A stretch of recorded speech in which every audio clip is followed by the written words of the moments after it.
Checker এসে হাজির হয়ে গেল। চেকার এসে হাজির হয়ে গেল। হুজুর কেবলা বললেন, বাবা চেকার, আমি আমার নিজের টিকিটটা কেটেছি বাবা, কিন্তু এই আখের বোঝার জন্য টিকিট আমার কাটা হয়নি বাবা। আমার ভক্ত মুরিদানেরা তড়িঘড়ি আমাকে এসে আখের বোঝাটা দিয়ে গেল, সময় পাইনি আমি টিকিট কাটবার। বাবা নাও নাও, পয়সা নাও, আমাকে একটা টিকিটের ব্যবস্থা করে দাও।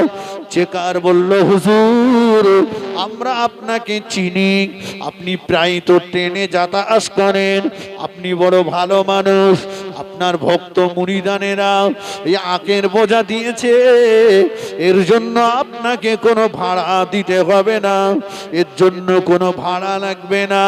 হুজুরের মনটা মলিন। চেকার বলল, হুজুর মনটা আপনার মলিন কেন?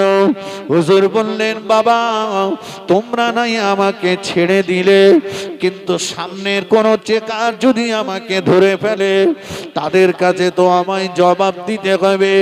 চেকার বলল, হুজুর আমরা আপনার টিকিটে লিখে দিচ্ছি কোনো স্টেশনে আপনাকে ধরবে না। হুজুরের চোখ দিয়ে টপ টপ করে পানি গড়িয়ে যায়। ও বাবা, ট্রেনের চেকার, সামনের স্টেশনের চেকারের কথা আমি ভাবছি না বাবা, আমি ভাবছি আল্লাহ পাকের পাঠানো চেকারের কথা। আল্লাহর ফেরেশতারা যেদিন আমাকে ধরবে, আল্লাহর ফেরেশতারা যেদিন আমাকে জিজ্ঞাসা করবে, যেদিন আমার কাছে কৈফিয়ত তলব করবে, সেদিন কি তুমি তোমার ক্ষমতার বলে আল্লাহর ওই চেকারের হাত থেকে আমাকে রেহাই করে দিতে পারবে? যদি তুমি করে দিতে পারো বাবা, তাহলে আমার টিকিট কাটা লাগবে না। আর যদি না করে দিতে পারো, আমার আখের বোঝার জন্য একটা টিকিটের ব্যবস্থা করে দাও। জোরে হবে না, আর একটু মন খুলে বলেন।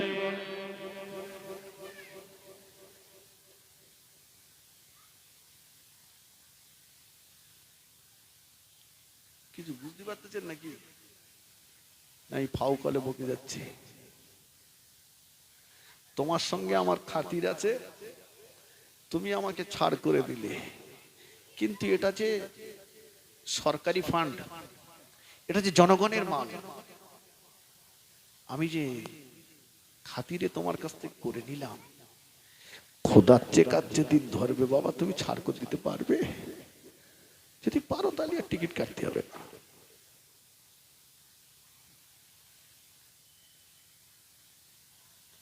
অতটা সহজ নয়, অতটা সহজ নয়।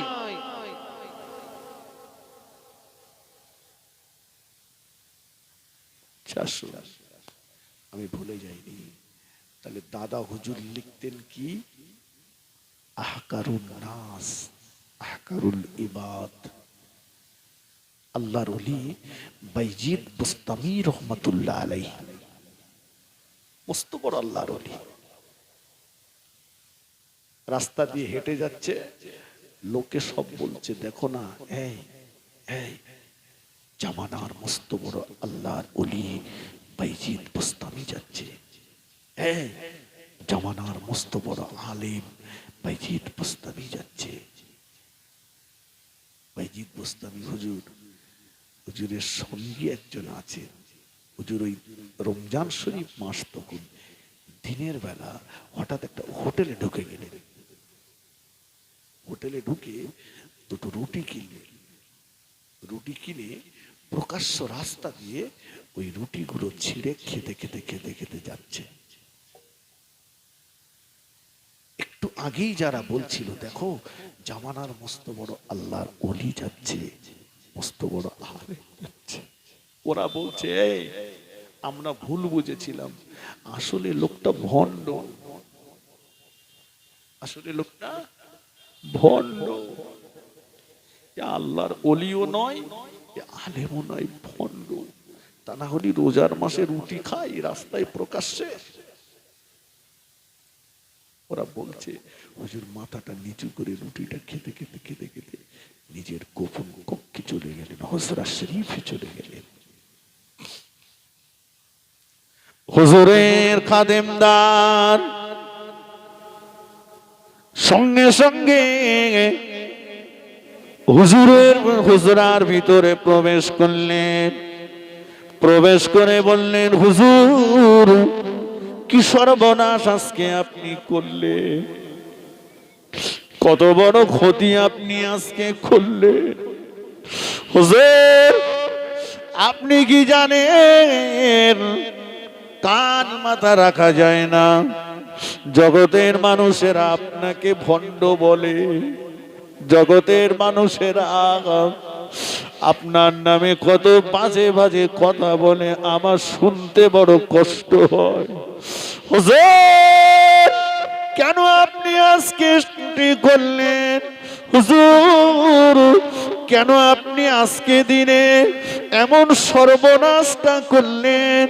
আল্লাহর ওলি বাইজিদ বোস্তামি রহমাতুল্লাহ আলাইহি খাদেমদানকে বলেছিল, ও বাবা খাদেমদান মনে দুঃখ নিও না বাবা, মনে ব্যথা নিও না বাবা, আমি জানি রমজান শরীফ মাসে দিনের বেলা ভক্ষণ করা হারাম। আমি জানি রমজান মাসে দিনের বেলা খাওয়া হারাম। আমি জানি একটা রোজা কেউ যদি ইচ্ছাকৃত ছেড়ে দেয় তাকে কাফারা স্বরূপ 60টা রোজা করে দিতে হবে। ও আমার খাদেমদার, আমি বাইজিদ বোস্তামি রাস্তা দিয়ে যখন যাই লোকে আমাকে দেখে বড় মাওলানা বলে, লোকে আমাকে দেখে বড় আলেম বলে, লোকে আমাকে দেখে জামানার বড় পীর বলে। ও বাবা খাদেমদার, ওরা যখন বারবার এমন কথা বলবে, ওদের কথা শুনে শুনে যদি আমি বাইজিদের অন্তরে এক জাররা পরিমাণ অহংকার এসে যায়, রিয়া তাকব্বুরি এসে যায়, আমি বাইজিদের তামাম জীবনের আমলগুলো নষ্ট হয়ে যাবে, তামাম জীবনের আমলগুলো বরবাদ হয়ে যাবে, ক্ষতি হয়ে যাবে। এজন্য আমি বাইজিদ বোস্তামি ওরা যেন আমাকে আর আলেম বলে না ডাকে, ওরা যেন আমাকে পীর বলে না ডাকে, তাই আমি জনসমক্ষে রুটি ছিঁড়ে ছিঁড়ে খেলাম।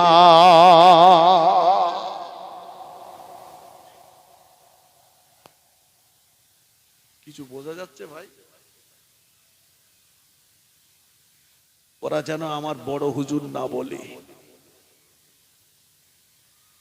আমি নিজেকে গোপন করছি, মানুষের চোখে ধরা দিতে চাই না। ওরা আমাকে বলবে আর আমার ভিতরে একটা রিয়া অহংকার নয়, এটা শয়তানের খসলত যদি ঢুকে যায় আমার আমল বরবাদ হয়ে যাবে। বাবা ফুরফুরা শরীফের কাইয়ুমুজ্জামান বড় হুজুর পীর কেবলা রহমাতুল্লাহ আলাইহি, আপনাদের গ্রামের সঙ্গে তার সম্পর্ক অনেক বেশি ছিল, কথা ঠিক কিনা বলেন, কথা ঠিক কিনা? কাইয়ুমুজ্জামান বড় হুজুর পীর কেবলা রহমাতুল্লাহ আলাইহি, আমি শুনেছি মাদ্রাসাতে হুজুর আসতেন, যে হ্যাসাং লাইট ধরিয়ে জলসা হচ্ছে, হ্যাসাং লাইট বড় হুজুর কেবলা ওয়াজ করছেন, একজন হ্যাসাং লাইট পাম্প করছে, যে হুজুর কেবলা ধমক দিলেন, দেখো বসো। সারা রাত অতগুলো হ্যাসাং লাইট জ্বললো, কোন হ্যাসাং লাইট আর একবার পাম্প করতে হয়নি। ধরে বলুন সুবহানাল্লাহ, কথা ঠিক কিনা? আপনাদের জমিনেই ঘটে গেছে, শুনেছি। জলসা হচ্ছে, বৃষ্টি এসছে, কিছু মানুষ উঠছে, কিছু মানুষ উঠছে। কাইয়ুমুজ্জামান বড় হুজুর পীর কেরামতুল্লাহ ধমক দিলেন, বসো, তোমরা একা ভিজবে? তোমাদের উপরে যারা আছে ওরা ভিজবে না? যারা হুজুরের এই আঙুলের সঙ্গে উপরের দিকে তাকলেন, তারা দেখলেন উপরে কাতারে কাতার দিয়ে কারা যেন বসে আছে। জোরে বলুন সুবহানাল্লাহ। বড় হুজুর পীর কেবলা রহমাতুল্লাহ আলাইহি, হুজুরের কিছু খাদেমদাররা হুজুরকে বলছেন, হুজুর দরবারে একটা বোর্ড লাগাবো। কি লাগাবে? বোর্ড। কেন? আমরা এখানে লিখে দেব, এটা কাইয়ুমুজ্জামান বড় হুজুর পীর কেবলা রহমাতুল্লাহ, এটা বড় হুজুর পীর কেবলা দরবার শরীফ। এই কথাটাই হুজুর খুব রেগে গেলেন, চোখ দুটো মোটা মোটা করে তাকালেন, বাড়ি ভিতর চলে গেলেন। এই খাদেমদাররা কি করলো, এরা নিজেরা মাথা মোটামি করে একটা বোর্ড তৈরি করে এনে দরবারে টাঙিয়ে দিয়েছে, এটা কাইয়ুমুজ্জামান বড় হুজুর কেবলা দরবার শরীফ। বড় হুজুর কেবলা যখন পরে আবার মহল থেকে বাইরে বার হলেন, বাইরে বার হয়ে এসে দেখছেন দরবারে একটা বোর্ড টাঙানো আছে, তাতে লেখা আছে এটা কাইয়ুমুজ্জামান বড় হুজুর কেবলা দরবার শরীফ। হুজুর রেগে গেলেন, চেহারাটা মলিন হয়ে গেল। খাদেমদারকে ডাক দিলেন, কে এই বোর্ডটা লাগালো? নামাও, নামাও। আমি হুজুরের কলিজার টুকরার মুখে শুনছি। বড় হুজুর পীর কেবলা রহমাতুল্লাহ আলাইহি বলেছিলেন, খাদেমদারেরা, ও আমার খাদেমদারেরা, বোর্ড লাগাতে হবে না বাবা, প্রচার দিতে হবে না বাবা, বোর্ড লাগাতে হবে না বাবা। প্রকৃত ফুল হলে, প্রকৃত ফুল হলে তার ঘ্রাণ ছুটবে, আর ঘ্রাণ যখন ছুটবে ভ্রমর ফুল কোথায় তা চিনে নেবে। এর জন্য বোর্ডের প্রয়োজন হবে না বাবা, প্রকৃত ফুল হয়ে যাও। প্রকৃত ফুল যদি হতে পারো, সুঘ্রাণটা ছড়িয়ে পড়বে, আর সুঘ্রাণ যখন ছড়িয়ে যাবে ভ্রমর এসে ওই ফুলে বসে যাবে। এর জন্য ভ্রমরকে ডাকা লাগবে না। আর একটু জোরে বলুন সুবহানাল্লাহ।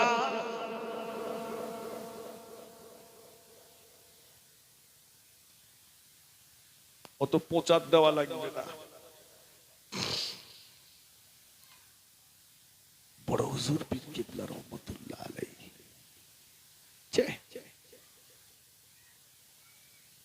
আমার ভাইয়েরা, মুরব্বিরা, আল্লাহর ওলি শানের মাহফিল, তাই আল্লাহর ওলিদের কথা শোনাচ্ছি আমি আপনাকে। তাহলে প্রকৃত ফুল হলে তার ঘ্রাণ ছুটবে। এই ওয়াইস করণী নাম শুনেছেন? ওয়াইস করণী জীবনে কোনোদিন নবীকে চোখে দেখিনি, চর্মচক্ষে দেখিনি। একবার দেখতে গিয়েছিল, কিন্তু মা বলেছিল আমার শরীর খারাপ, যদি যেয়ে দেখো বাড়ি নেই তাড়াতাড়ি চলে আসবে, দেখা হয়নি।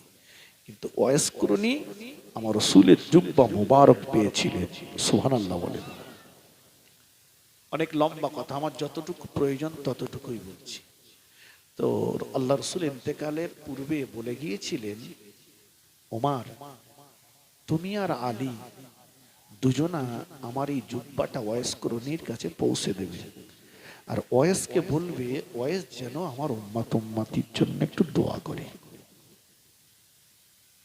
তো ওমর রাদিয়াল্লাহু আনহু, আলী রাদিয়াল্লাহু আনহু রাসূলের মোবারক জুব্বাটা নিয়ে ওয়াইস করণীর সন্ধানে বেরিয়ে পড়লেন। অনেক লম্বা কথা। খুঁজতে খুঁজতে খুঁজতে খুঁজতে একটা ঠিকানা পেলেন, জঙ্গলের কিনারায় একজন পাগলা লোক ছাগল চড়াচ্ছে। ওই লোকটার নাম ওয়াইস করুনি। আল্লাহ নবীর দুজন সাহাবী চলে গেলেন, যে দেখেন ওয়াইস করুনি নামাজ পড়ছে, আর তার মেষ দুম্বা ছাগল ভেড়াগুলো জঙ্গলের বাঘের বাচ্চাদের সঙ্গে খেলা করছে। সুবহানাল্লাহ। সাহাবা হুজুররা দেখে অবাক হয়ে গেলেন, অপেক্ষা করলেন। নামাজ শেষ, সালাম ফেরালেন, আসসালামু আলাইকুম। ওয়ালাইকুম আসসালাম। কারা আপনারা? বলছে আমরা আল্লাহ নবীর সাহাবা। পরিচয় দিয়ে বললেন, আপনার নামটা কি একটু বলবেন? বলছে কেন, নামটা একটু বলুন না। বলছে আমার নাম আব্দুল্লাহ। বলছে আব্দুল্লাহ তো সবাই আল্লাহর বান্দা, কিন্তু আপনার বাপ মায়ের দেওয়া নামটা কি? বলছে কেন বলুন তো? বলছে আমরা এসেছি, আল্লাহ রসুল ইন্তেকালের আগে একটা জুব্বা দিয়ে গিয়েছিল, ওই জুব্বাটা ওয়াইস করণীর কাছে পৌঁছে দিতে বলেছিল, আমরা এসেছি ওয়াইস করণীর খোঁজে। আপনি কি ওয়াইস?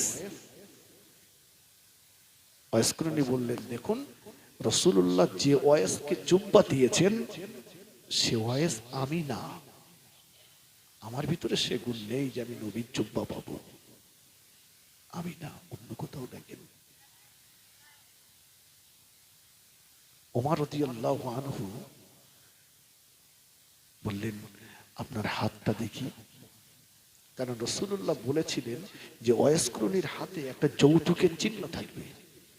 তো ঠিক যে হাতে যৌতুকের চিহ্ন আছে সেই হাতটা না দিয়ে অন্য হাতটা দিলেন।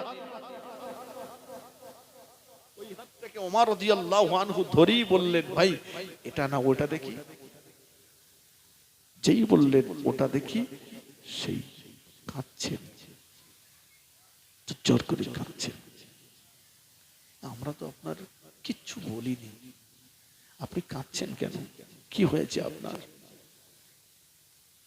ওয়াইস করণী ওই সময় বলেছিলেন, ও নবী পাকের সাহাবীরা, আল্লাহ নবীর সঙ্গে আমার যে একটা প্রেম প্রীতি রয়েছে, আশেকার মাসুক, প্রেমিকার প্রেমিকা, আশেকার মাসুক, প্রেমিকার প্রেমিকা, দুজনার জন্য সব চাইতে উত্তম জায়গা হলো, সব চাইতে উত্তম স্থান হলো নিরালা নিরিবিলি নির্জন জায়গা। নিরালাই নিরিবিলি নির্জনে বসে বসে প্রেমের মজাটা ভালো পাওয়া যায়, প্রেমিকার প্রেমিকার মজাটা বড় ভালো পাওয়া যায়। আমার সঙ্গে আল্লাহ নবীর যে সম্পর্ক ছিল, আমার মনে এটাই ছিল এই দুজনার মাঝখানে তৃতীয় যেন আর কেউ না আসে, তাহলে প্রেমে মজা থাকবে না। কিন্তু না, আপনারা যে আমার পরিচয়টা পেয়ে গিয়েছেন, রাসূলুল্লাহ জানিয়ে দিয়েছেন, আজকে যে আমি প্রকাশ হয়ে গেলাম, নিজেকে আর আত্মগোপন করতে পারলাম না, নিজেকে আর গোপন রাখতে পারলাম না। এজন্য আমার চোখ দিয়ে পানির টোসা গড়িয়ে যায়। আর একটু জোরে বলেন সুবহানাল্লাহ।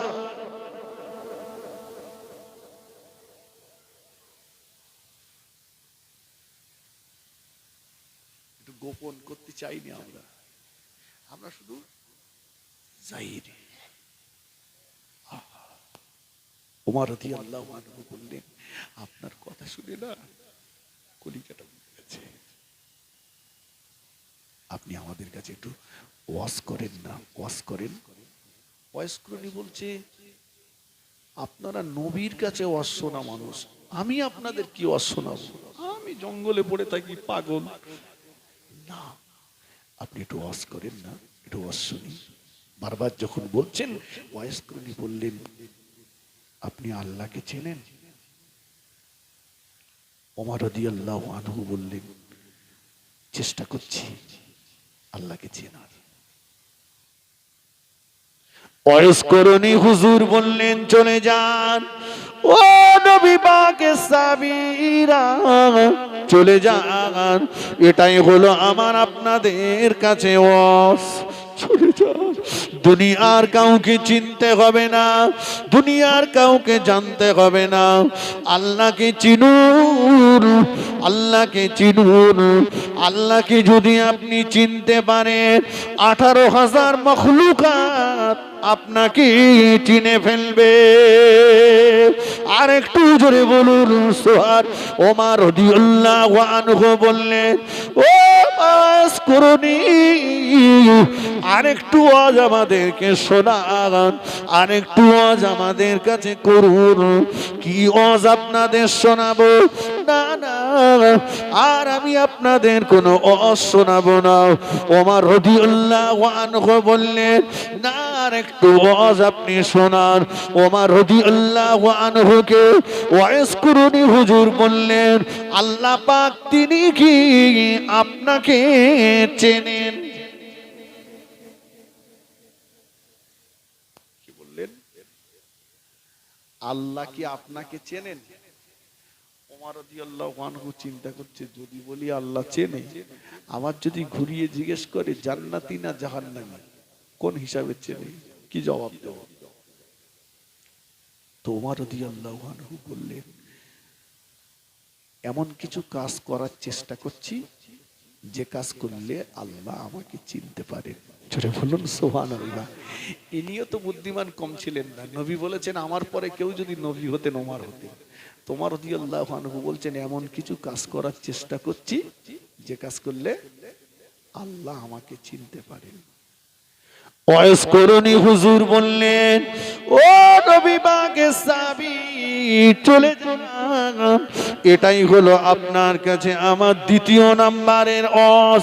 জীবনে এমন কিছু করুন, এমন কিছু কাজ করুন, আল্লাহর কাছে পরিচিত হতে পারেন, আল্লাহর কাছে পরিচয় লাভ করতে পারেন, আল্লাহ পাকের কাছে হাইলাইট হতে পারেন। দুনিয়ার মানুষের কাছে হাইলাইট হতে হবে না, দুনিয়ার মানুষের কাছে প্রচারের আলোয় আসতে হবে না। আল্লাহ পাকের কাছে প্রচার হয়ে যান, আল্লাহ পাকের কাছে নিজেকে চিনিয়ে ফেলুন। আল্লাহ পাকের কাছে নিজেকে যদি একবার চিনিয়ে ফেলতে পারে, আল্লাহ নবী বলেছেন, মাল্লাহুল মাওলা ফালাহুল কুল, যে আল্লাহর হয়ে যায় তামাম সৃষ্টিজীবী তার হয়ে যায়। আর একটু জোরে বলুন সুবহানাল্লাহ। ওমর রাদিয়াল্লাহু আনহু ওই সময় বলেছিলেন, ও ওয়াইস করুনি, আমি ওমর, আমার মনে হচ্ছে, আমি ওমর আজকে দিনে আমার মনে হচ্ছে একটা বেলা রুটির বিনিময়ে, দুখানা বেলা রুটির বিনিময়ে আমার এই রাজিত্বটা কেউ যদি নিয়ে নিত, আমি ওমর আমার রাজিত্ব দিয়ে দিয়ে আমি আপনার পিছনে সময় কাটাতাম, আমি আপনার পিছনে জঙ্গলে পড়ে পড়ে বাকি জীবনটা কাটিয়ে দিতাম। ওয়াইস কুরুনি বলেছিলেন, ও মদিনার খলিফা ওমর, লোকের তো আর খেয়ে দেয়ে কাজ নেই যে দুটো বেলা রুটি নষ্ট করে তোমার রাজিত্বটা নিয়ে নেবে।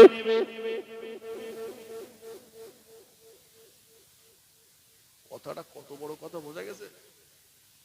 ওমর বলছেন যে কেউ যদি দুটো বেলা রুটির বিনিময়ে আমার রাজিত্ব নিয়ে নিত, তো আমি দিয়ে দিয়ে আপনার পিছনে ঘুরতাম।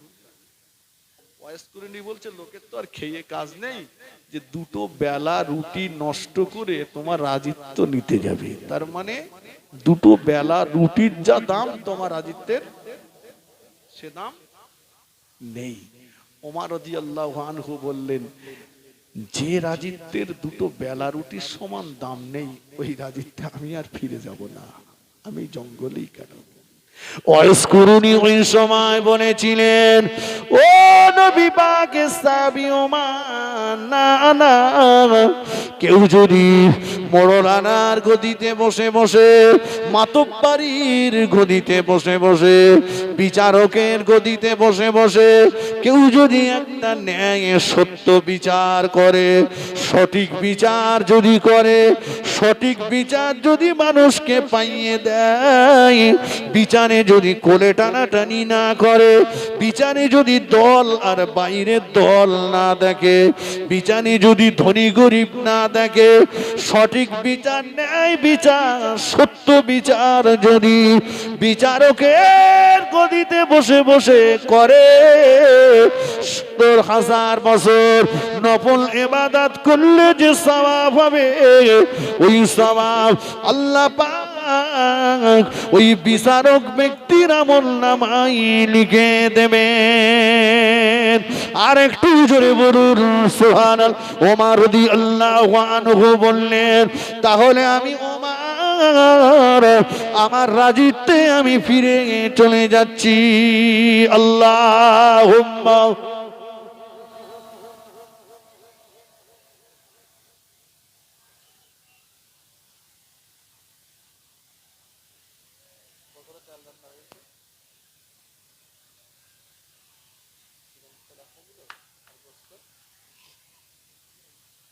খুব মোহাব্বতের সঙ্গে আল্লাহুম্মা।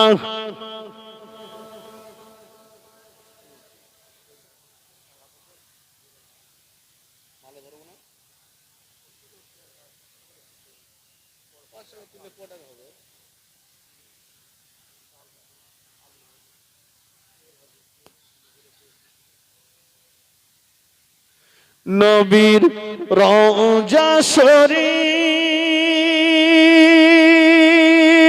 দেখে মন ভরে না, দিদার দাও গো শাহে মদিনা।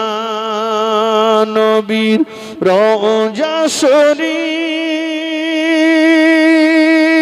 দেখে মন ভরে না, দিদার দাও গো শাহে মদিনা। আল্লাহুম্মা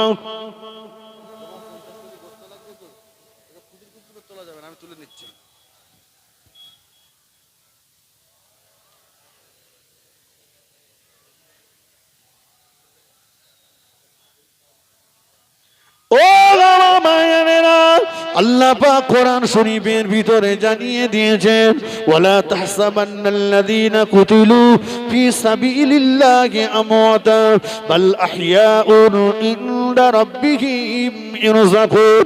আল্লাহ পাক কোরআন শরীফের ভিতরে জানিয়ে দিয়েছে, যারা আমি আল্লাহ আমার রাস্তায় তাদের জীবনটাকে উৎসর্গ করে চলে গিয়েছে, ওদেরকে তোমরা মরা বলো না, মরা বলে ধারণাও করো না। বাল আহইয়াউন, বরঞ্চ ওরা ইনদা রাব্বিহিম ইরযাকুন, কবরে শুয়ে শুয়ে আমি আল্লাহ আমার রিজিকে প্রাপ্ত হই।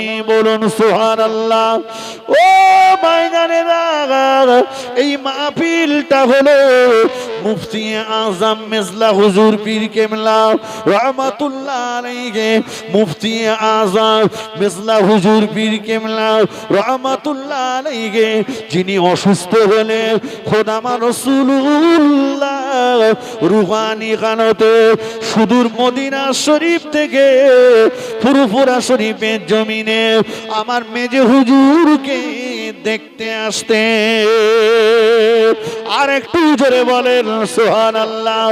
ও ভাইজানেরা, মুফতি আজম মেজলা হুজুর পীর কেবলা রাহমাতুল্লাহ আলাইহি, যিনি অসুস্থ হলে খাজা গরিবে নওয়াজ মঈনুদ্দিন চিশতি আসমিরি রাহমাতুল্লাহ আলাইহি রুহানি গানতে আসমিরের জমিন থেকে ফুরফুরা শরীফের জমিনে আমার মেজে হুজুরকে দেখতে আসতে। আর একটু জোরে বলুন সুবহান। ও ভাইজানেরা, মুফতি আজমের কলিজার টুকরা বাংলা আসামের পীর যিনি ছিলেন পীর আল্লামা সাইফুদ্দিন সিদ্দিকী রহমাতুল্লাহ আলাইহি, যিনি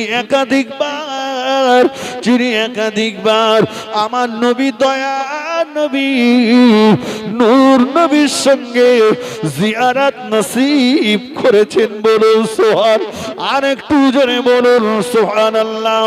ও ভাইজানেরা, পীর আল্লামা সাইফুদ্দিন সিদ্দিকী রহমাতুল্লাহ আলাইহি কবরের ভিতরে তিনি জিন্দা জিন্দা জিন্দা রুহানি হালতে তিনি চাঁদপুরের মাহফিলের দিকে চেয়ে আছে। আমার ভক্ত মুরিদ মতাকে দিনেরা আমার মোহাব্বতে বসেছে, আমার ভালোবাসাতে বসেছে। হুজুরের নেক দোয়া, হুজুরের রুহানি দোয়া আল্লাহ যেন আমাদের সকলের নসিবে কবুল করেন। বলুন আমিন। আর একটু জোরে বলেন আল্লাহুম্মা আমিন। নবী জীবনে মিথ্যা কথা বলিনি। নবী বলেছে মান তাসাব্বাহা বিকওমিন ফাহুয়া মিনহু। দুনিয়াতে যার সঙ্গে যার মিল থাকবে কিয়ামতের ময়দানে তার সঙ্গেই তার হাসর নাসর হবে। ও ভাইরা মুরব্বিরা, আমি অধম গুনাহগার হাত তুলে দোয়া করব, আল্লাহ পাক মরণের পরে আল্লাহ পীর আল্লামা সাইফুদ্দিন সিদ্দিকী রহমাতুল্লাহ আলাইহির সঙ্গে আল্লাহ যেন আপনার হাসর নাসরটা করান। কে আছেন হুজুরের মোহাব্বতের মানুষ? কে আছেন হুজুরের ভালোবাসার মানুষ? হুজুরের এই ঈশানে সাহাবে আগামী বছরের জন্য তাবারুকের জন্য 10 কেজি গোশত দেবেন। একজন, আমি তার জন্য হাত তুলে দোয়া করব। আল্লাহর ওলির রুহানির দোয়াটা থাকবে বাবা, বেকার যাবে না, বেকার যাবে না। 1 বছর বাঁচবো গ্যারান্টি নেই। দোয়া করি আল্লাহর ওলির ওসিলাতে আল্লাহ আপনাকে সুস্থ রেখে আগামী বছরে নিজে হাতে আল্লাহ যেন মালটা আপনাকে দেওয়ান। কে আছেন একজন বলতে পারবেন? একজন, একটা ভাই বলতে পারবেন আমি 10 কেজি গোশত আগামী বছর, 1 বছর সময়। একটা আল্লামা সাইফুদ্দিন সিদ্দিকী রহমাতুল্লাহ আলাইহির মোহাব্বতের ভালোবাসার মানুষ একটা নাই? আলহামদুলিল্লাহ। আমার ওই ভাই হাত তুলেছে কিনা?